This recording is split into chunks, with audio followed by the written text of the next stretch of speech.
High school sports in Minnesota have halted until at least December 18th, and knowing that didn't necessarily make the final practices and competitions for these teams any easier.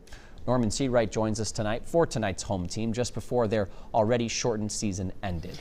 Yeah, Jeff, there's a surprising amount of clarity when you ask a high school sports team about how their lives have changed before, during, and after this hopefully unique season.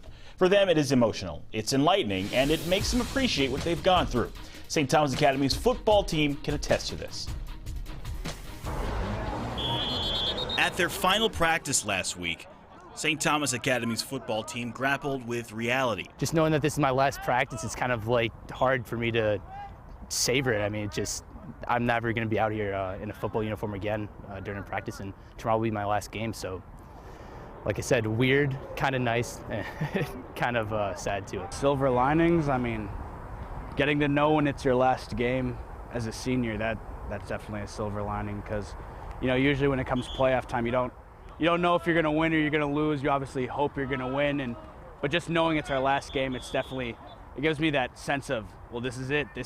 Give everything to this last opportunity, because I know for a fact I won't get another one. It's a lot to ask of a high schooler. I think we're still dealing with what happened last March. You know, I think there's mental health issues that we're dealing with. There's relationship pieces that kids lost out on, particularly the younger students.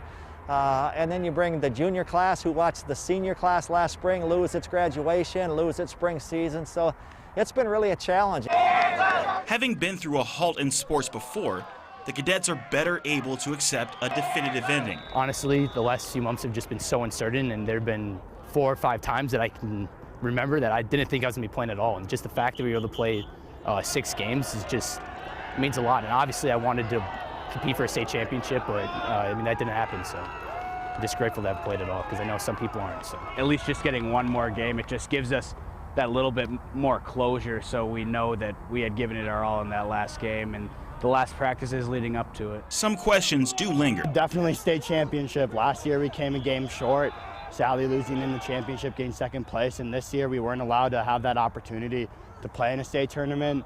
So I think that's something that'll always be on my mind. What if could have happened this year? We keep talking about each day. We talk about being humble, about being thankful. You know, we could be in a situation where we didn't get any games, and we could be in a situation where we've been doing distance learning, you know, all fall, rather than a hybrid situation or in person. So we keep reminding them, you know, we need to focus on what we have, not what we don't have, and that's been our approach each day. For now, they'll lean on what they've built. Being able to bond together as a team, it hits close to home. I mean, definitely pulls on some heartstrings, because it's just like my last opportunity with these guys, with this specific team. It means a lot to me. Our conversations have been more about how can we still stay together without being together. Here at St. Thomas, we're fortunate, we're in-person learning, so our kids will still be in school, but there'll be no sports, there'll be no weight room, there'll be no basketball court, there'll be no swimming pool.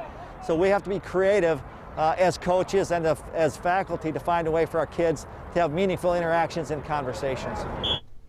Yes, if Joe seems familiar to you, that is Frank and Amelia's son, a senior at St. Thomas Academy. But a lot to reflect on now for them, Jeff, and for us as well. Yeah, tough way to end the season for them, but seeing that their spirits are still somewhat up is uplifting for us too.